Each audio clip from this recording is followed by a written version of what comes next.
అందరికీ నమస్తే. నేను మీ పండరి. మొత్తానికి తెలంగాణ రాష్ట్రంలో మరొక్కసారి ఒక విధంగా చెప్పాలంటే మాత్రం మళ్ళీ అగ్నిగుండంగా మారిందనడంలో ఎలాంటి అతిశయోక్తి లేదని మాత్రం ఖచ్చితంగా చెప్పగలుగుతాం. ఎందుకంటే ప్రజాస్వామ్యంలో ప్రజాపాలన పేరిట ఈరోజు ప్రభుత్వం ఏర్పాటు చేసినటువంటి కాంగ్రెస్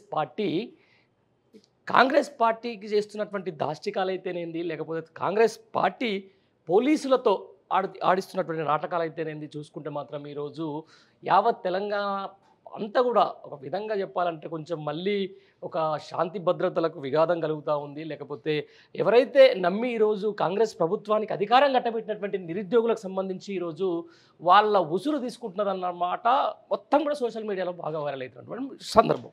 ఈ సందర్భంగా మీకు ఈరోజే ఒక వార్త అయితే తీసుకొని వచ్చినాయి. ఏది గాంధీ ముందు పోలీస్ బందోబస్తు బగ్గుమంటున్న నిరుద్యోగులు. ఏదైతే గాంధీ ఆసుపత్రికి సంబంధించి నిన్న గత 2-3 రోజుల నుంచి అక్కడ ఎవరైతే ఆమరణ దీక్ష తీస్తున్నటువంటి మోతీలాల్ నాయక్కు సంబంధించి కూడా నిరుద్యోగుల సమస్యలను వెంటనే పరిష్కరించాలని చెప్పేసి ఆయన నిరుద్యోగుల కోసం ఆమరణ నిరాహార దీక్ష చేస్తూ ఉన్నారు.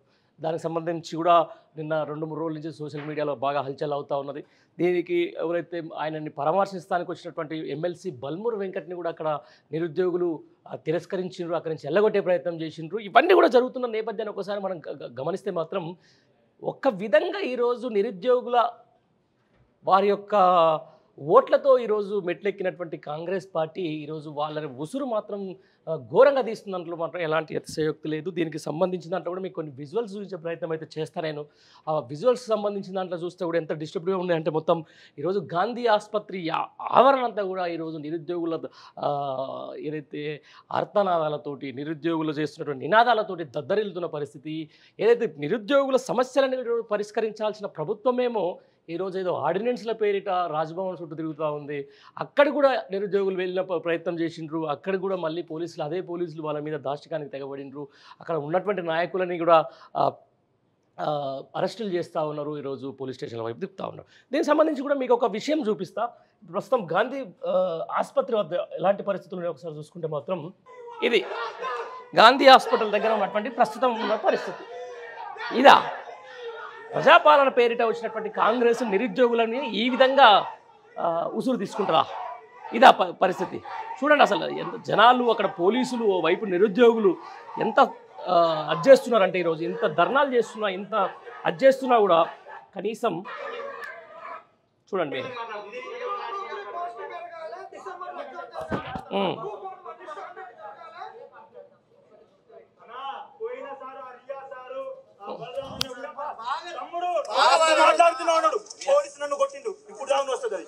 నల్లకొండలో ఉన్నటువంటి వాళ్ళు జగదీశ్వర్ రెడ్డికి ఎవరన్నా వ్యతిరేకంగా ఇప్పుడు కాంగ్రెస్ ఉన్న వాళ్ళు ఎవరన్నా మాట్లాడిరానా?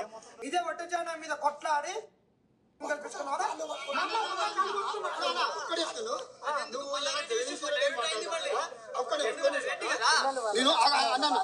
పోయిన సంవత్సరం పోయిన గవర్నమెంట్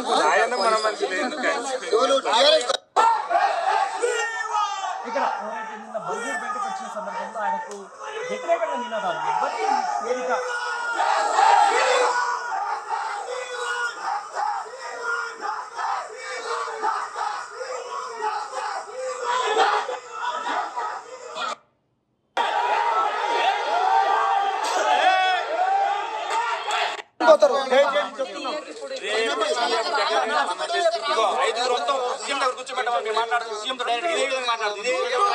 పోస్ట్ పెరగాలి, డిసెంబర్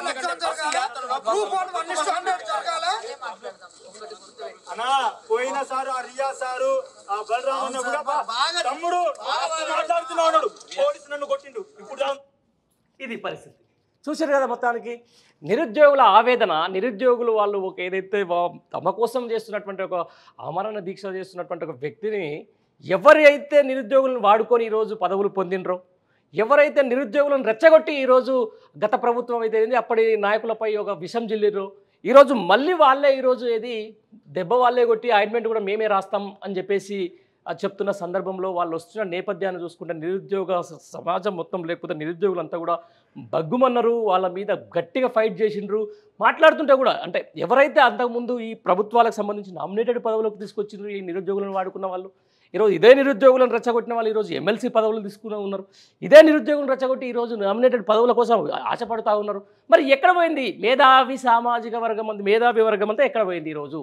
ఓవైపు అక్కడ నిరుద్యోగులకు సంబంధించి మాకు గ్రూప్ 1 పోస్టులు పెరగాలి, గ్రూప్ 2 పోస్టులు పెరగాలని చెప్పేసి ఓవైపు, మెగా డిఎస్సి పేరిట దగా చేసిరని చెప్పేసి మరోవైపు, అక్కడ డిఎస్సి ప్రశ్నపత్రాలకు సంబంధించిన దాంట్లో ఫీజులు పెంచారని చెప్పేసి అక్కడ ఓయూ విద్యార్థుల వైపు తీవ్ర స్థాయిలో ఈరోజు ప్రభుత్వాన్ని దుమ్మెత్తిపోస్తూ ఉంటే, లేకపోతే ప్రభుత్వాన్ని గట్టిగా ప్రశ్నిస్తుంటే వాళ్ళ మీద ఈరోజు పోలీసులతో దాడులు, వాళ్ళపై మళ్ళీ కేసులు, వాళ్ళని అసలు ఎక్కడ తీసుకుపోతున్నారు, ఏం కథ, ఏం కార్యక్రమం అంటే ఆఖరికి ఎందాక దిగజారిపోయిందంటే ఈరోజు ఈ ప్రభుత్వం చేస్తున్నటువంటి ఒక దాష్టికము.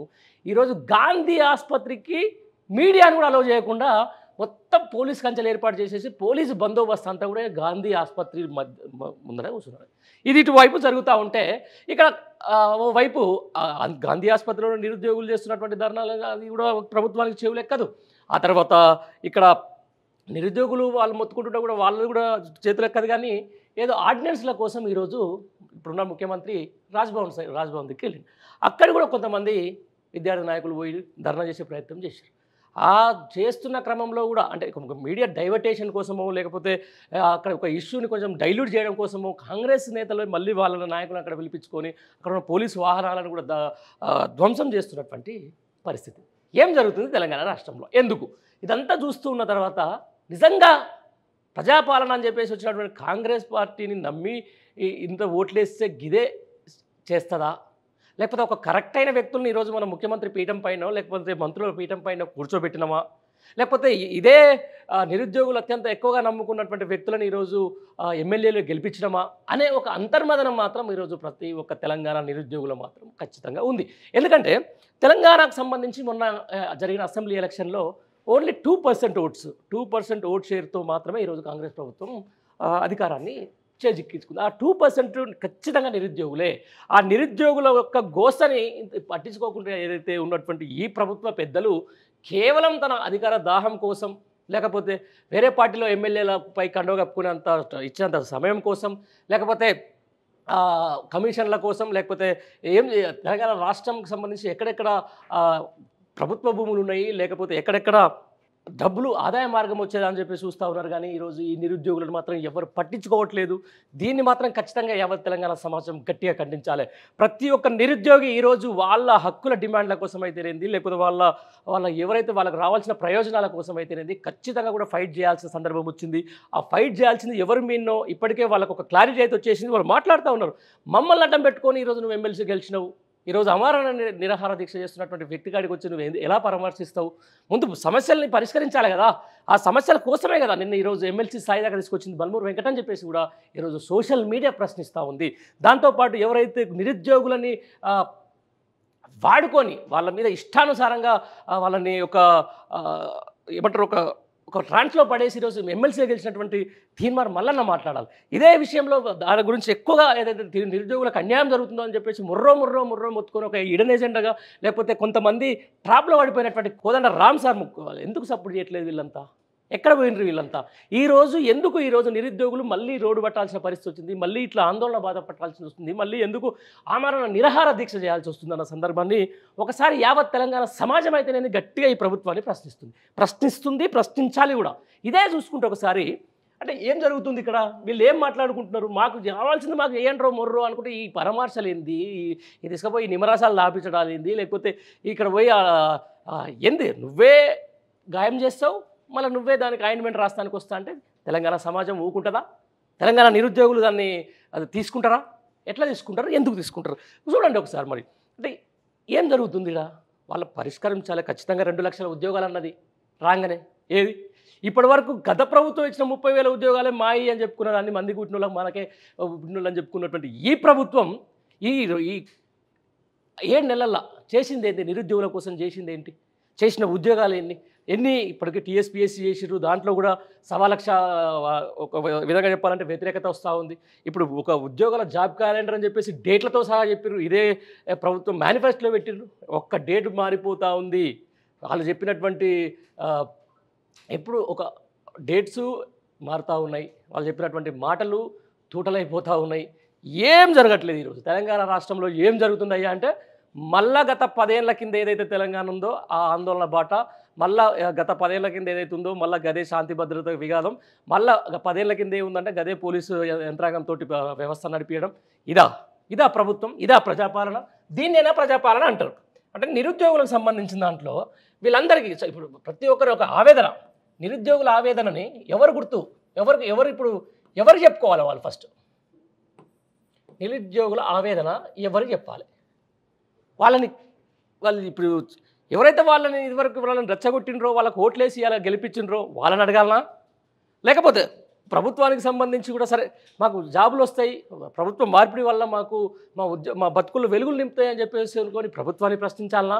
ఎక్కడ తెలియని పరిస్థితి. ఈరోజు ఈ ధర్నాలకు లేకపోతే ఈరోజు ఈ అమరణ నిరాహార దీక్షకు ఎవరు బాధ్యులు కావాలి, ఎవరు బాధ్యత వహించాలి అనేది కూడా తెలంగాణ సమాజం అడుగుతా ఉంది. ఎవరు సమాధానం చెప్తాలి దీనికి? దగ్గర ఈ రోజుకు 6 రోజులు అయిపోతున్నాను అమరణ నిరాహార దీక్ష మోతీలాల్ నాయక్ అని చెప్పేసి. మరి ఏమైనా చర్యలు తీసుకున్నారా? పోనీ ఎవరైనా పోయి ఇది మేము చూసుకుంటాం, మేము నిరుద్యోగులకు సంబంధించిన దాంట్లో మేము ఉద్యోగాలను భర్తీ చేస్తాం, వాళ్ళ ప్రయోజనాలు కాపాడుతామని చెప్పేస్తే ఎవరన్నా ఇంతవరకు ఏమైనా పేపర్లో కానీ లేకపోతే కనీసం మౌఖికంగా కానీ లేకపోతే ఏదైనా చిట్ చాట్లో కానీ చెప్తా ఉన్నారా? మంత్రులు కానీ లేకపోతే ఎవరు బాధ్యత తీసుకున్నారు దీన్ని? వీళ్ళని వాడుకున్న వాళ్ళంతానేమో ఈరోజు బుగ్గగారులలో పదవులు వచ్చిన వాళ్ళకు అనుభవిస్తూ ఉన్నారు. మాట్లాడాల్సినటువంటి కోదండరామ్ సారేమో నాకెప్పుడు పదవి వస్తుందో నేనేమన్నా మాట్లాడితే ఉన్న పదవి కూడా పోతుందేమో అని చెప్పేసి ఆయన సపరేట్గా కూర్చున్నారు. పాపం కొంతమంది బక్క జడ్సన్ లాంటి వాళ్ళు కానీ లేకపోతే సతీష్ లాంటి వాళ్ళు కూడా వాళ్ళందరూ కూడా కొంచెం గట్టిగానే ప్రయత్నం అయితే చేస్తూ ఉన్నారు. అని చేసినంత మాత్రాన దాంట్లో కూడా మళ్ళీ ఇదే కాంగ్రెస్ సంబంధించిన పిఆర్ స్టంట్లు చేస్తూ ఉన్నారు. వాళ్ళు పదవుల కోసమే ఈరోజు ఇట్లా చేస్తున్నారని చెప్పేసి మళ్ళీ వాళ్ళని డైల్యూట్ చేసే కార్యక్రమం చేస్తూ ఉన్నారు. లేకపోతే ఇదంతా ప్రజా వ్యతిరేకత, అంటే ఒక పార్టీ ఇచ్చిన ప్రజా వ్యతిరేకత, లేకపోతే నిజంగా నిరుద్యోగుల నుంచి వస్తున్నటువంటి వ్యతిరేకత. ప్రభుత్వం ఎందుకు ఆలోచించట్లేదు? ప్రభుత్వం సంబంధించి ప్రజలు ఎందుకు అసలు ఇంతవరకు ఒక క్లారిటీకి రావట్లేదు? ఈ నిరుద్యోగమే కదా ఈరోజు తెలంగాణ రాష్ట్రాల్లో అధికార మార్పిడికి ఒక ప్రధానమైన కారణంగా ఉన్నది. మరి వాళ్ళకి ఏం జరిగింది? వాళ్ళకి ఏమైనా న్యాయం జరిగిందా? 7 నెలలు అయింది, ఇచ్చిన హామీలకు దిక్కులేదు. పెట్టిన ఫ్రీ బస్సు కాస్త అది కూడా పెద్ద ఇష్యూ అయి కూర్చుంది.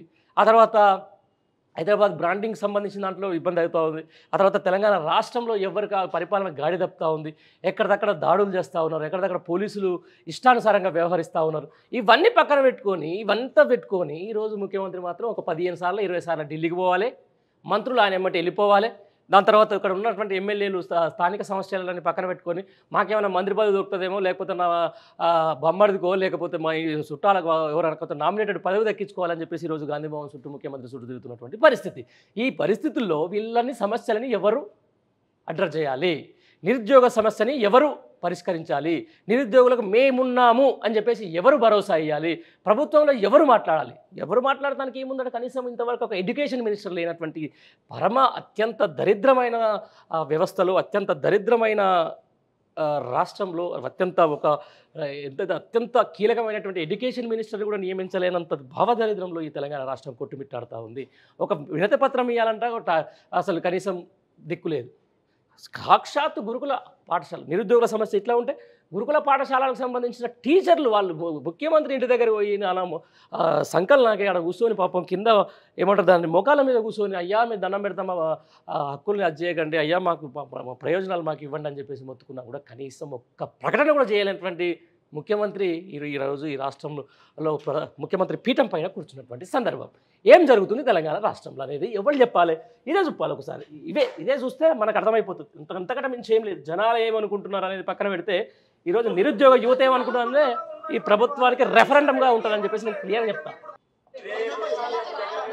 అంటే అక్కడనే కొంతమంది ప్రశ్నిస్తున్నారు వీళ్ళ కాడకి. ఎవరైతే కాంగ్రెస్ నాయకులకు సంబంధించి యువ లీడర్లు అని చెప్పేసి చోటామోటా లీడర్లు అందరూ చెప్పేసి నేను గాంధీ హాస్పిటల్ పోయిన సందర్భంలో వాళ్ళని ఎక్కడిదక్కడ నిలదీస్తున్నటువంటి నిరుద్యోగులకు వాళ్ళు ఎంత బుదిగరించే ప్రయత్నం చేస్తున్నారంటే, అరే అట్లా కాదు ఇట్లా కాదు, మేము ఉన్నాం, మేము చెప్తున్నాం, మేము పోతున్నాం అంటే, అరే కనీసం మాకు ఎవరన్నా ఒక బాధ్యత వహించండి, మా మీద ఒక నిరుద్యోగుల వైపు ఒక చూడండి, ఉద్యోగాలు వేయండి, ఉద్యోగాలకు సంబంధించిన దాంట్లో ఒక క్లారిటీ ఇవ్వండి, ఏదైతే గ్రూప్ 1 పోస్టులు పెంచండి అని చెప్పేసి వాళ్ళు మొత్తుకుంటే ఇక్కడ రాజకీయం చేయొద్దు, మేమేదో నీట్ అని పోతాం, మేము అక్కడ సెంట్రల్లో ఉన్నటువంటి నీటు అభ్యర్థులకు చాలా అన్యాయం జరిగిందంటే అక్కడక్కడ ఎందుకు? ఇలా తెలంగాణ రాష్ట్రంలో ఉన్న నిరుద్యోగ యువత గురించి ఆలోచించారు బల్మూరి వెంకట్. అది ఆలోచించిన తర్వాతనే నీకు ఒక క్లారిటీ వస్తుంది కదా. నువ్వు చూస్తూనే ఉన్నావు ఎంత వ్యతిరేకత పెరిగిపోయింది అనేది. మొన్న అయితే ఎమ్మెల్సీ ఓట్లకు సంబంధించిన దాని మీద గెలిచినటువంటి తీర్మార్ మల్లన్న పరిస్థితి ఏంది? ఏడున్నాడు ఆయన? అసలు ఎక్కడ పోయిండు? కుల సంఘాల మీటింగ్లు పెట్టుకొని కండువాలు సన్మానాలు చేయించుకుంటున్నారు. మరి ఓట్లేసింది అయితే మీరే కదా, ఇదే నిరుద్యోగ యువతరే కదా. అరే ఒక ప్రశ్నించే గొంతుకలను ఎన్నుకోవాల్సినటువంటి ఈరోజు నిరుద్యోగులు మీకు మీ మీద నమ్మకంతో ఈరోజు ఓట్లేసి మిమ్మల్ని ఏదైతే ప్రజాప్రతినిధులుగా చట్టసభల్లోకి పంపిస్తే ఇదా ఈరోజు వీళ్ళ ఉసురు ఈ రేంజ్లో తీసుకుంటారా? వీళ్ళు ఇంత ధర్నాలు చేయాలనా? వీళ్ళు ఇంత రాస్తారోకోలు చేయాలనా? వీళ్ళు ఇంత ఆందోళన బాట పట్టాలనా? ఇంత ఆందోళన బాట పట్టిన తర్వాత వీళ్ళందరూ కూడా రేపు పోయి చదువుకొని మళ్ళీ ఉద్యోగాలు కొట్టాలంటే వాళ్ళకి ఎంత మైండ్ డైవర్టేషన్ కావాలి? ఎవరు చేయాలి మరి? వీళ్ళని ఎవరు రేపు ప్రభుత్వ ఉద్యోగులుగా మార్చాలి?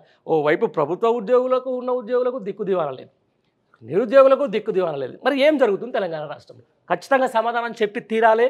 ఈ నిరుద్యోగుల ఉద్యమం మాత్రం ఖచ్చితంగా ఒక పీక్ స్టేజ్లోకి వెళ్ళడం మాత్రం ఖాయం. ఇదే కాంగ్రెస్ పార్టీ పాలిట ఖచ్చితంగా ఒక గుదిబండగా మారుతుందనడంలో మాత్రం ఎలాంటి సందేహం అయితే లేదు. రానున్న రోజుల్లో ఈ నిరుద్యోగమే ఖచ్చితంగా ఈ యొక్క కాంగ్రెస్ పరిపాలన మీద ఒక చెప్పు దెబ్బలా నిలబడుతుందని చెప్పేసి కూడా ఈ సందర్భంగా సోషల్ మీడియాలో అదే మాట్లాడుతున్నారు జనాలు, లేకపోతే బయట కూడా అదే మాట్లాడుతున్నారు. చూద్దాం రానున్న రోజుల్లో నిరుద్యోగులకు ఏ విధంగా న్యాయం జరుగుతుందో, ఆ న్యాయం జరిగేందుకు ఎవరు ముందుకు వస్తారో కాలమే అన్నిటికీ సమాధానం చెప్పాలి.